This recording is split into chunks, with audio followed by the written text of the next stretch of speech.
ladies and gentlemen, welcome back to G for G, Games for Gamers. Today we're taking a look at Heroes of the Storm, HOTS. It's the MOBA from Blizzard. Just wanted to go ahead and do a little bit of a review on this and talk about the state of the game so far, as at this point I feel I've gotten a rather high-medium amount of experience with the game. I don't know if I would call it deeply experienced at this game, but I would say deeply enjoying the game and possibly pushing into the higher realms of experience with it. So a little bit of background for myself. I feel I have to get this out of the way before talking about this game because it'll kind of explain my perspective. I come from a perspective of somebody who is not a MOBA player, and I actually consider myself almost an anti-MOBA player. I have not ever played League of Legends and have steered clear of it like it was the plague. Don't ask me why, I just really had no interest in it, and kind of felt that from what I know of the community, it would not be one that I would want to start off with at a noobish level, for fear of getting absolutely demolished. I did do some DC Universe, the Infinite Crisis game, and even at times that game was a little overwhelming. On my older PC, the graphics were a little heavy. On the newer PC, I was able to get some more enjoyment out of it graphics-wise, but, you know, the concepts and everything, and who's a jungler, and where I should be going, and all those things kind of just went right over my head. And sometimes I'd be playing, and somebody would be like, you know, why aren't you doing this, why aren't you doing that? And of course, there was a purchase system in that game similar to League of Legends and Dota. I did, however, like watching a lot of Dota 2 games on Steam, and I did play it against the AI to a certain degree, but again, I just really wasn't versed in a lot of the concepts of it in terms of like purchasing and do I have this hero that I have to purchase this branch, or this twig, or this boot, or this ring, or this necklace, this wand, this staff? Like, it just didn't really know what to do. But I did enjoy watching it. This game, however, I have played since kind of the beginning of it, and I've really, really enjoyed it. I feel it is very accessible to MOBA players and non-MOBA players. I think other MOBA players, like League of Legends and Dota, probably have an easy transition into this game, but I think people who have had no MOBA experience at all could really jump into it very easy. So, let's go ahead and discuss some of the finer points of it. You have four classes of people in this. You have your warriors, your assassins, your support, your specialists. Now, the specialists are perhaps the least, and these are basically people that do something somewhat funky. Mostly, it has to do with base attack. Structure attack, base attack, that's really where a specialist come in handy. Abathur is sort of just a very unique individual. I've done a hero focus on him before. Zagara is very, very good both offensively and on base offense. Murky he's just weird. He's kind of a lane pusher, and he's very hard to get a feel for. And he basically is almost eternal if played correctly due to his eggs and respawning back at his egg. Now, I've had a lot of experience with Nazeeba recently. I think he's a great specialist. I like to really use him on the Skulls map, the Underground Mines map. When you get him going, especially with his Plague of Toads, he just wipes out whole clumps of the skulls down there, the zombies that give you the skulls, and he can really rack up the damage down there. I've basically soloed the entire mine with the exception of the big golem down there quite often. And that would come from things like Gathering Power, the Gidbin, and the Toads of Hugeness. They're really, really good for that particular map. How I like to play Nazeebo is I tend to do Death Ritual, and then early game try to focus on a lot of lane offense and get the Death Ritual rolling. I like to do Gathering Power. And I've kind of ignored the others over here, although Envenom does work out pretty well, but the cooldown's rather high on that. Over here I do Gitbin, which increases the explosion area of Plague of Toads and the duration of your other non-heroic abilities, including Ritual. First Corpses could work, but this is sometimes a hard skill to place, and this is one of the reasons why he's a specialist. He has Call Down Mule, which repairs structures. That's pretty cool. I've almost never picked it. I did migrate over to Gargantuan when it opened up for me. I typically do Toads of Hugeness over here. This one, sometimes I do Infested Toad, sometimes I do Specialized Toxin. If we're winning and I seem to be getting a lot of hero kills, I tend to go for the Toxin. And then over here, I usually go for Homungoid. Sergeant Hammer is another one of my favorite specialists. It is the siege tank from the StarCraft universe. And I've got her over here at the Pepsi can skin. I tend to go for a build that I watched in a YouTube video. I go for the increased damage against distance enemies, and then increase the range, which has synergy with it. I used to like Vampiric Assault. I love Hover Siege mode as my favorite ability in the entire game. To be able to come set and then creep up a little bit. It's really good. Napalm Strike. Over here I tend to do Giant Killer. Crucio X2 cannon is really solid, but at that point you have a huge range, so really could go either one of these two over here. I have seen somebody use Barricade rather effectively, but I really don't do it.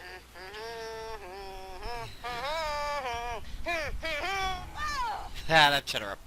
I tend to go for the Slowing Mines over here. Graduating range, not too much. And then over here, the Advanced Lava Strike. Don't have too much experience with Gazlo, a little bit, and haven't played Abathur in a while. Then you have your support roles, which is kind of your healers.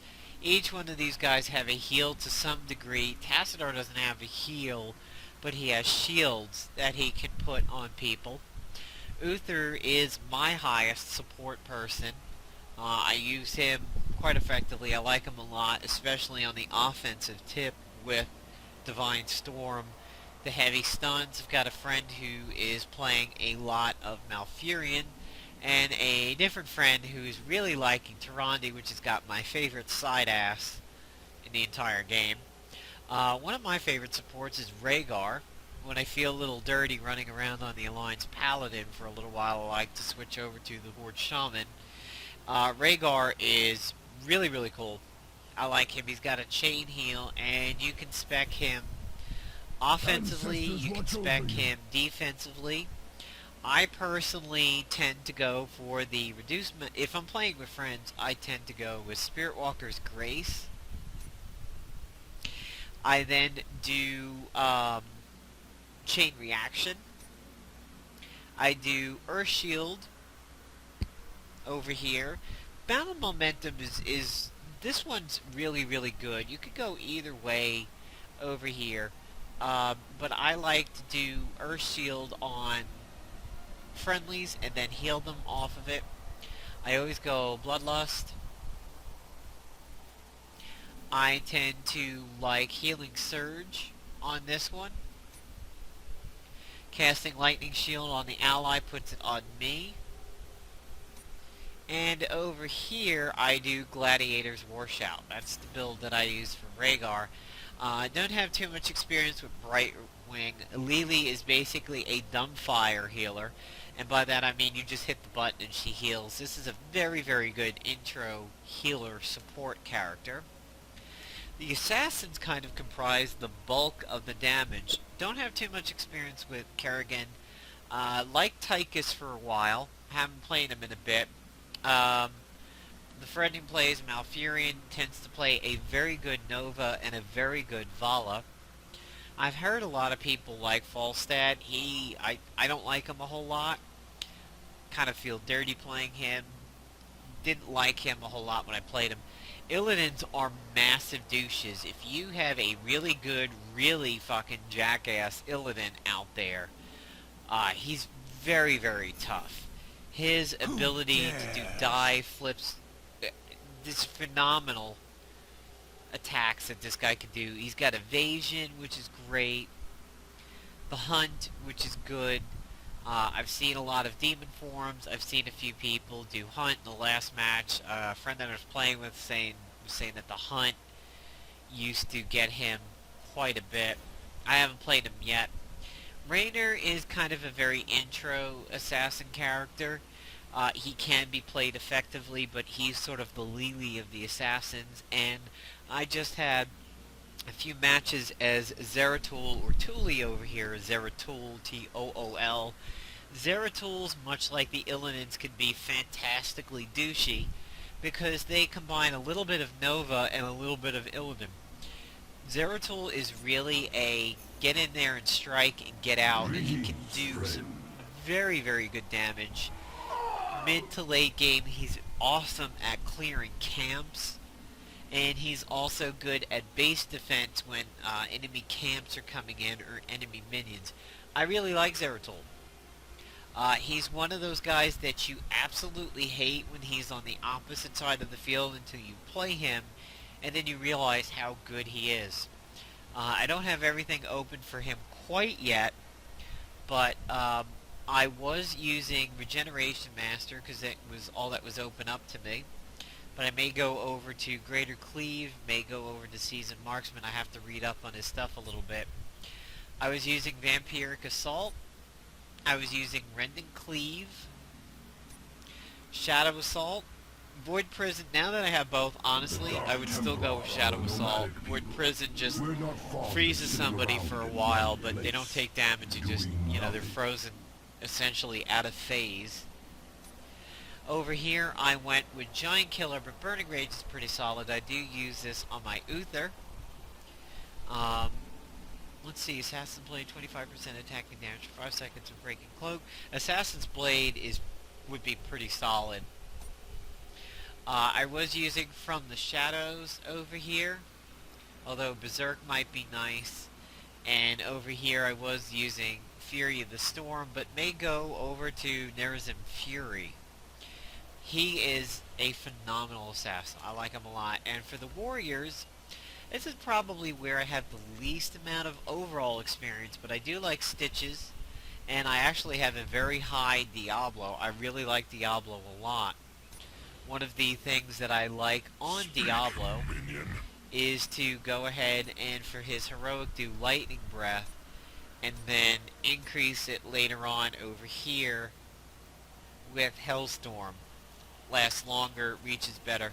It's really, really good. And if you're firing at a lot of enemies, like during core attacks, it tends to hide other abilities. I had a friend get a really nice nuke from a Nova because they couldn't see it coming. Because he was just breathing fire. It was taking up the entire area. I tend to like Soul Feast. I did Soul Feast for a while, but now I use Soul Steel. I go with Swallowing Flames. Over here I go with Battle Momentum. Lightning Breath. Shadow Charge slows the target. The Firestorm waves return to you, which is Firestorm over here. I used to like the one that says the damage aura, but I've come off of that one and like this instead. And of course, Hellstorm. And close to unlocking a skin variant for him. So over here, the bulk of my experience is Sergeant Hammer. Been playing a lot of Nazebo lately. There's an Uther, there's a Diablo getting close to a skin variation, Rhaegar, Lily, Stitches, my up-and-coming Tuli, Zagar, who I haven't played in a while, a little bit of Ala, a little bit of Malfurion, Tychus, Murky, and a tiny bit of Nova, and then not much in others. So, the game has changed quite a bit from when it first came out. It used to be that your character was getting the levels, and what you got on your character is what you got for your heroes.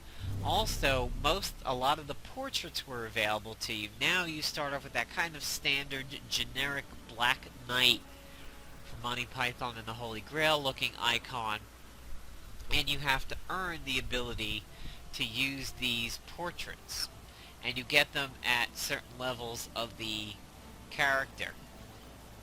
So when you're at this screen, eventually you will have artifacts over here where you can slot those. They will unlock when you are past 15. You have the heroes that you've purchased, and then you have the heroes that are on rotation. The rotation changes once a week, but it's a really nice way of getting used to a hero. So if you have somebody that you want to try out and don't want to just buy him sight unseen to find out you're never going to use him again, or her, or just absolutely hate the character, just wait for it to come up on its free rotation and play it a lot and see what you think. And then when you actually buy it, everything you've done on the free-to-play weeks will carry over. So I have a few permanent heroes, mostly from a pack that I got, and then I think I did specifically get Rhaegar. Zeratul is currently one of the free ones. I've been really enjoying playing him. He's really good if you pick and choose your battles. I recommend that if you're playing a Zeratul, that you try to stealth into your battles, pick your fights against low heroes, and then save the teleport for getting out, actually, rather than getting in. However, teleporting to the front of somebody as they are running away to get that kill is really solid. Now, the game does have something I like to affectionately call body blocking. Your heroes exist physically in the world, so you can actually box people in or box people out simply by having your hero in the way. Some of the more fun things you could do with stuff like that is Nazebo's Ring of Zombies can be used not just to go ahead and encapsulate an enemy and get him bonked by the zombies. You can encapsulate a friend, and for example, if they were playing against a very melee-heavy character and you encircled one of your own team, it could actually keep the melee out, although a lot of people have a little bit of range. It can kind of go over the zombies. It's good for pitting somebody against a wall and not letting them get back into their base. So if you put the zombies behind them where the gate is to their base, it cuts off their retreat.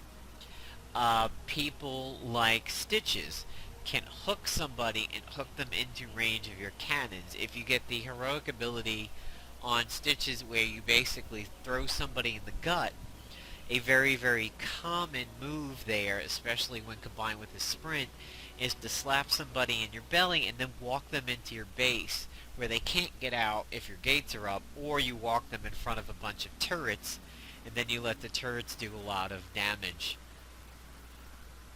So body blocking is pretty good on this, and it's something to get used to. It's really, really helpful if you can play this game with a lot of friends on a voice chat and kind of orchestrate cooldowns, stun, slows, body blocking, strategy, everything like that. So the maps that you have out at this particular point in time, you have the Haunted Mines map, where the goal is to go into the mines, kill the big golem down there, kill the little zombies, get skulls. There's 100 of them down there total, and depending on how many your team gets, you split the 100 with the enemy team. I have seen 100 to 0 golems, I've seen 50-50 ones. You have the Cursed Ravenlord map, which is about getting the tributes.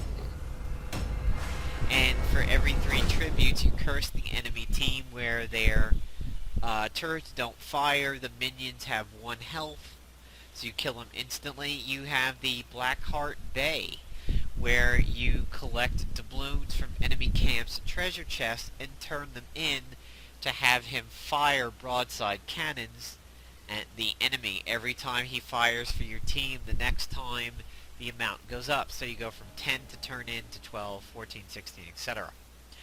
Then, of course, the Garden of Terror, which is where you go into night mode and little shamblers appear. You kill them and pick up seeds. You kill big shamblers for more seeds. And then you turn them into your base and become a giant fuck-off plant. So now that I have my talents over here, kill enemies to gain basic, increase the radius of cleave. The battle begins I'm going shortly, to go heroes. with increase the radius of cleave. I will say this, if you happen to have something like a Nostromo gamepad or a Razer Tartarus, any of those things, it's really handy for the game. So I'm going to show you a little bit of the gameplay, and we'll go ahead and call it a night. 2, 1. So we've overloaded the bottom over there, so I'm going to go ahead and come out over middle. This blue aura means that I'm cloaked, and I cannot be seen unless somebody humps me or just hits me with random damage. And being in bushes like this gives me that eye, which means I'm also invisible. There is a Zeratul around me, and thanks to the Tyrande over there on the enemy team, I got sighted. That is an elite Tauren chieftain over here. He's from Warcraft. So they're going heavy mid right now. There's probably not much that I'm going to be able to do against this.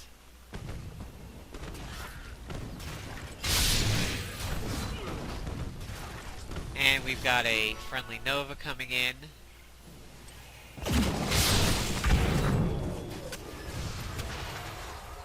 Sonya's can occasionally be douchey. In just a few moments. I hope you're ready. See now, as a cloaker, it's best to kind of stand off to the side and pick and choose your battles and kind of gank them when they're low. Here are your healing fountains. They're very handy early on.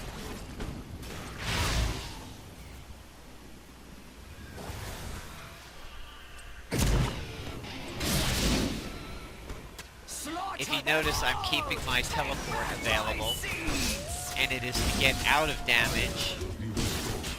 Although, that one was worth it.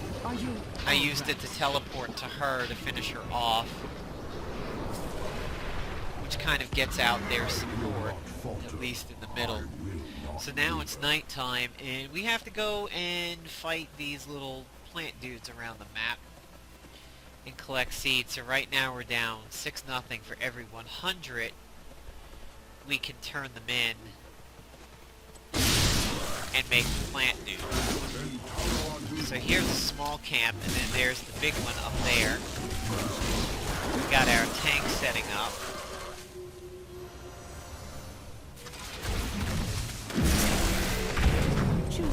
Whenever you start combat with one of these guys, definitely wait for the slam to go off. And once you see that, if you're melee, you can engage.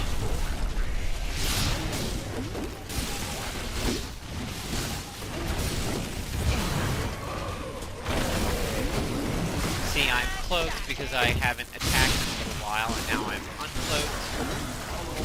And I've got a talent to go ahead and pick. I'm just waiting to get out of combat to do it.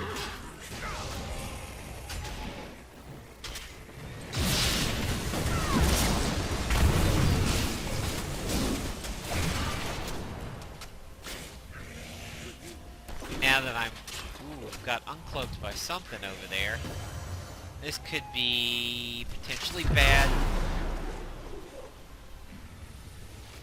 And managed to get out of it. So sometimes you just basically have to pick and choose your battles of when you stay in and when you get out. Sometimes it's worth it, even if you're a little low, to kind of walk away a little bit and come back, especially if you have friends around.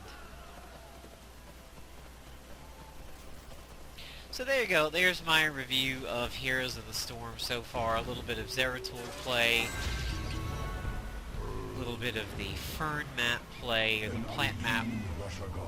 And I hope you enjoyed this review of the game, and I should hopefully be returning to some hero-focused videos soon. And, yeah. Take a look down in the description. You'll see a link to my Twitch stream. I do tend to stream this game quite often, and really am having fun with it. If you get the chance to get into the beta for it or flag your Battle.net profile for getting in, I recommend it. It's a lot of fun, and I think it's accessible to all skill levels of the player. So I hope you enjoyed the video, everybody. Take care.